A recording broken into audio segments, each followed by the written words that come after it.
Today, July 25th, 2025, there are 3 different areas across the country with more focused severe weather potential for up to scattered severe weather, consisting of damaging winds and large hail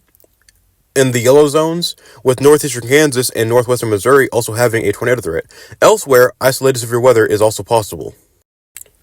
Looking at the tornado risk, there's only 2 main areas for tornado risk today in North Dakota and northwestern Minnesota, but a primary focus will exist across northeastern Kansas into northwestern Missouri later on this afternoon and evening.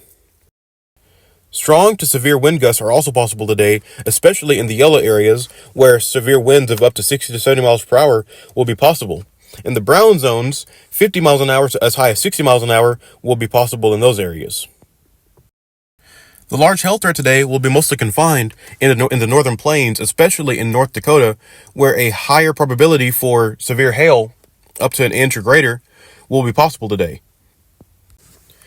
Looking at a piece of model guidance, or the HRRR, or the High Resolution Rapid Refresh Model, looking at one of its runs shows us that there is an area of spin in north central Kansas, or a low pressure, that will be moving northeast through the day into southwestern Iowa. And what this will do is it will help thunderstorms develop across eastern Kansas and northwestern Missouri today, and this area of low pressure will also add more spin to the environment, and this will help storms spin and help tornado production in these storms should they become tornadic.